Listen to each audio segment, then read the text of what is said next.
Capítulo 23. La transfiguración. Los evangelios pasan por alto la semana subsiguiente a los acontecimientos que acabamos de referir. Podemos suponer, sin peligro de equivocarnos, que se dedicó el tiempo, en parte por lo menos a instruir a los 12 con respecto al inminente cumplimiento de la misión del Salvador sobre la tierra, cuyas circunstancias espantosas los apóstoles difícilmente creían posibles de llevarse a efecto. Pasada la semana Jesús tomó a Pedro, a Santiago y a Juan, y con ellos ascendió a una alta montaña, donde podrían estar razonablemente seguros de no hallar interrupción humana. Allí los 3 apóstoles presenciaron una manifestación celestial que no tiene paralelo en la historia. Se conoce en los anales bíblicos como la transfiguración de Cristo. Una de las razones por que el Señor se apartó fue para orar, y esta trascendental investidura de gloria vino sobre él mientras oraba. Los apóstoles se habían quedado dormidos, pero el refulgente resplandor de la escena los despertó, y contemplaron con temor reverente a su Señor glorificado. La apariencia de su rostro se hizo otra, y su vestido blanco y resplandeciente. Aunque eran de materia terrenal, sus vestidos se volvieron resplandecientes, muy blancos, como la nieve, tanto que ningún lavador en la tierra los puede hacer tan blancos, y resplandeció su rostro como el sol. Así fue como Jesús se transfiguró delante de los 3 testigos privilegiados. Lo acompañaban y conversaban con el Señor otros 2 personajes, también en un estado de esplendor glorioso. Los apóstoles se enteraron, por medios que no nos son revelados, probablemente a través de la conversación que estaban sosteniendo, que estas 2 personas eran Moisés y Isaías el profeta, y el tema de su conferencia con Cristo se refería a su partida, que iba Jesús a cumplir en Jerusalén. Cuando estaban para apartarse los profetas visitantes, Pedro dijo a Jesús: Maestro, bueno es para nosotros que estemos aquí, y hagamos 3 enramadas, una para ti, una para Moisés, y una para Isaías, no sabiendo lo que decía. Indudablemente Pedro y sus compañeros estaban turbados, espantados en extremo, y quizá esto se deba a la sugerencia de hacer 3 enramadas. Pedro no sabía lo que hablaba, sin embargo, aunque sus palabras parecen ser confusas y obscuras, se aclaran un poco si recordamos que en la fiesta anual de los tabernáculos, se acostumbraba a erigir una pequeña enramada para cada adorador individual, dentro de la cual podía apartarse y entregarse a su devoción. El objeto de la proposición de Pedro parece haber sido la de demorar la partida de los visitantes. La sublime y pavorosa solemnidad de la ocasión no había llegado aún a su punto culminante. Mientras Pedro hablaba, una nube de luz los cubrió, y he aquí una voz desde la nube, que decía: Este es mi Hijo amado, en quien tengo complacencia, a él oíd. Era Elohim 6 el Padre Eterno, que hablaba, y al escuchar esa voz de majestad suprema, los apóstoles se postraron sobre sus rostros. Jesús llegó y los tocó, diciendo: Levantaos, y no temáis. Cuando alzaron los ojos, vieron que nuevamente estaban a solas con él. La impresión que la anterior manifestación causó en los 3 apóstoles habría de ser inolvidable, pero les fue mandado expresamente que a nadie hablaran de ello sino hasta después que el Salvador hubiese resucitado de los muertos. Estaban confundidos por el significado de lo que el Señor había dicho acerca de su próxima resurrección de los muertos. Habían escuchado llenos de tristeza, y ahora, contra su voluntad, estaban llegando a comprender la terrible certeza de que su querido Maestro tendría que padecer mucho, y ser desechado por los ancianos, por los principales sacerdotes y por los escribas, y ser muerto. Esto les había declarado previamente sin ambigüedad, con palabras que no podían prestarse a ninguna interpretación figurada, y con igual claridad se les dijo que Jesús se levantaría de nuevo, pero de este acontecimiento solo tenían una comprensión nebulosa. La reiteración actual de estas enseñanzas no parece haber dado a los 3 un entendimiento más claro de la resurrección de su Señor de entre los muertos, que el que habían tenido antes. Parece que ningún concepto definitivo tenían de lo que significaba la resurrección, pues leemos: y guardaron la palabra 202. Entre sí, discutiendo qué sería aquello de resucitar de los muertos. El carácter definitivo del mandato del Señor de que a nadie dijeran lo que había acontecido en el monte sino hasta después que resucitara de los muertos, les impidió que lo comunicaran aún a sus compañeros entre los 12. Posteriormente, después que el Señor hubo ascendido a su gloria, Pedro testificó osadamente a la Iglesia concerniente al maravilloso suceso: porque no os hemos dado a conocer el poder y la venida de nuestro Señor Jesucristo siguiendo fábulas artificiosas, sino como habiendo visto con nuestros propios ojos su majestad. Pues cuando él recibió de Dios Padre honra y gloria, le fue enviada desde la magnífica gloria una voz que decía: Este es mi Hijo amado, en el cual tengo complacencia. Y nosotros oímos esta voz enviada del cielo, cuando estábamos con él en el Monte Santo 11. Y Juan, confesando reverentemente delante del mundo la divinidad del Verbo, el Hijo de Dios hecho carne a fin de venir a vivir entre los hombres, solemnemente afirmó: y vimos su gloria, gloria como del unigénito del Padre, lleno de gracia y de verdad.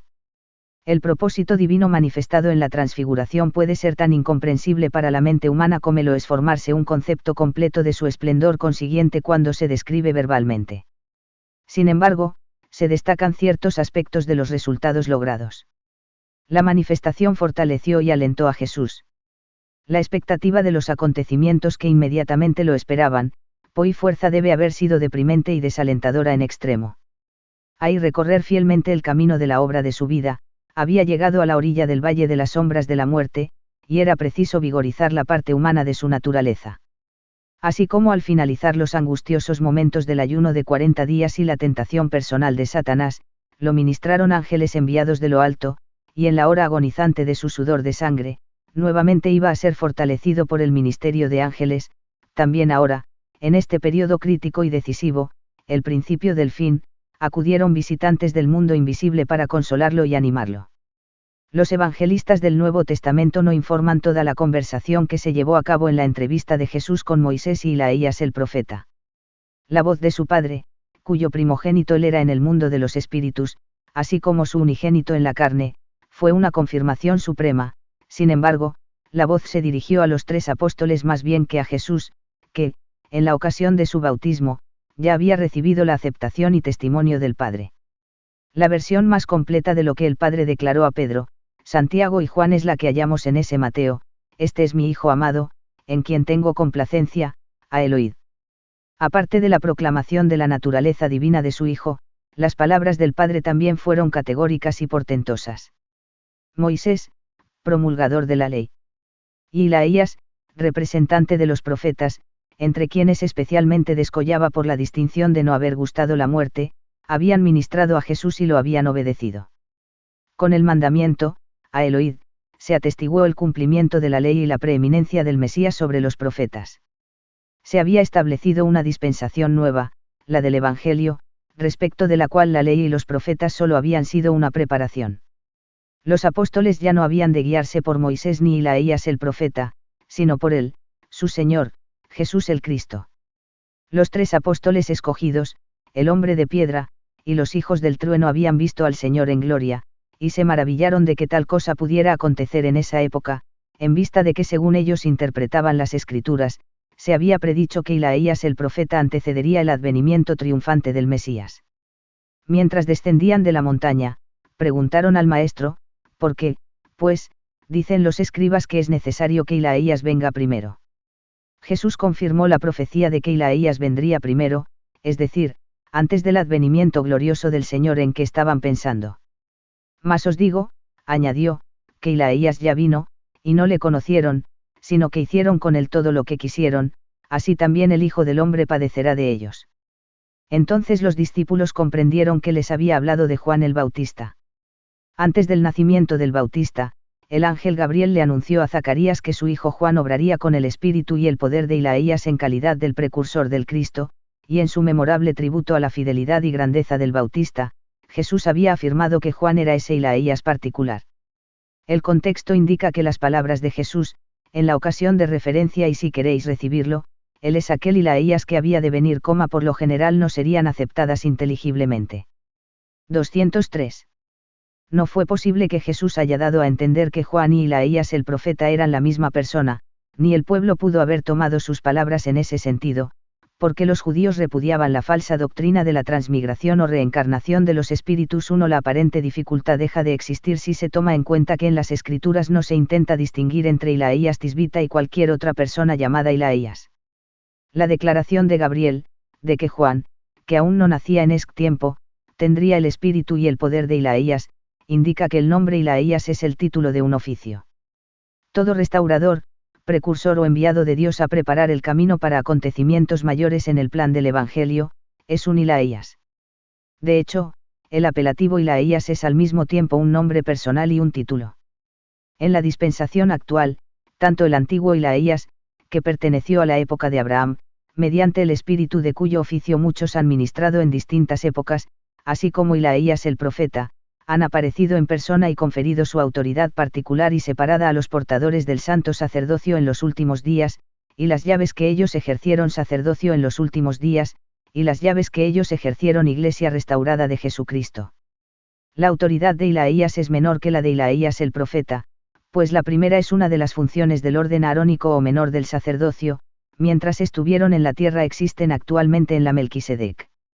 La profecía de Malaquías, de que antes del día de Jehová, grande y terrible, Ilaías el profeta vendría a la tierra para volver el corazón de los padres hacia los hijos y el corazón de los hijos hacia los padres no se llevó a efecto en la misión de Juan el Bautista ni en la de ningún otro Elías, ese su cumplimiento total se verificó el día 3 de abril de 1836, cuando Ilaías el profeta se apareció en el templo de Kirtland, estado de Ohio, y confirió a José Smith y a Oliverio Cowdery las llaves de la autoridad que hasta ese momento él había tenido. El día de Jehová, grande y terrible, no vino en el meridiano de los tiempos, ese temible, aun cuando bendito periodo de consumación todavía no ha llegado, pero está cerca, casi a nuestras puertas. Notas al capítulo 23. 1. El intervalo entre el tiempo de la confesión de Pedro y el de la transfiguración, tanto el evangelista Mateo, 17, 1, como Marcos, 9, 2, afirman que la transfiguración aconteció 6 días después de la ocasión en que Pedro confesó que Jesús era el Cristo, mientras que ese Lucas, 9 y 28, menciona un intervalo de como 8 días. Es probable que en el periodo de 6 días se quiso excluir el día en que los acontecimientos anteriores sucedieron, y si ahí como aquel en que Jesús y los 3 apóstoles ascendieron el monte, mientras que en el como 8 días después de ese Lucas están comprendidos estos 2 días. No hay ningún fundamento para sostener que existe una discrepancia. 2 Pedro, Santiago y Juan, elegidos de entre los 12 para ser los únicos testigos terrenales de la transfiguración de Cristo, habían sido escogidos en igual manera para presenciar otra manifestación especial, la resurrección de la hija de Jaira, Marc 5 y 37, Lucas 8 y 51, y en una fecha posterior los mismos 3 fueron los únicos testigos de la agonía nocturna de nuestro Señor en el Getsemán. Mateo 26, 37, Marc 2 y 33. 3. El sitio de la transfiguración, los escritores de los evangelios no han nombrado o indicado, en tal forma que pudiera admitirse como identificación positiva, el monte sobre el cual se llevó a cabo la transfiguración. Desde hace mucho tiempo la tradición ha sostenido que el sitio donde ocurrió fue el monte Tabor en Galilea, y en el VI siglo se edificaron 3 iglesias sobre su cumbre, posiblemente para conmemorar el deseo de Pedro de levantar 3 enramadas, una para Jesús, una para Moisés y otra para Ilaías. Más tarde se construyó un monasterio en ese sitio. Hoy, sin embargo, los investigadores rechazan el sitio del monte Tabor, y generalmente se cree que fue el monte Hermón. Hermón se encuentra cerca del límite norte de Palestina, poco más allá de Cesarea de Filipo, donde se sabe que Jesús estuvo una semana antes de la transfiguración. Marcos, 9 y 30, claramente nos dice que después de descender del monte, Jesús y los apóstoles pasaron por Galilea. El peso de la 204. Evidencia favorece el monte Hermón como el monte de la transfiguración, aunque nada se sabe en cuanto al asunto que pudiera calificarse de preciso o seguro. 4. Referencia a la próxima partida del Señor, de los 3 evangelistas sinópticos, únicamente Lucas menciona siquiera el tema de la conversación entre Moisés, Ilaías y el Señor durante la transfiguración. Según el pasaje, los visitantes que aparecieron rodeados de gloria hablaban de su partida, que iba Jesús a cumplir en Jerusalén. Lucas 9 y 31, es significativo el hecho de que la exaltada conversación fue sobre la partida que el Señor iba a cumplir, no la muerte que habría de padecer. El vocablo griego, que en español se ha traducido por partida, aparece en muchos de los manuscritos de los Evangelios, y la palabra que aparece en otras versiones antiguas significa gloria. En igual manera el original griego de cumplir, en el relato de la transfiguración, connota la feliz consumación de una empresa determinada, y no precisamente el hecho de morir. Tanto la narración del suceso, como el espíritu del narrador, indican que Moisés y Ilaías conversaron con su Señor acerca del glorioso cumplimiento de su misión en la carne, consumación aceptada en la ley, personificada por Moisés, y los profetas, representados por Ilaías, acontecimiento de importancia suprema, ya que determinaba el cumplimiento, así de la ley como de los profetas, y la gloriosa inauguración de un orden nuevo y mayor como parte del plan divino.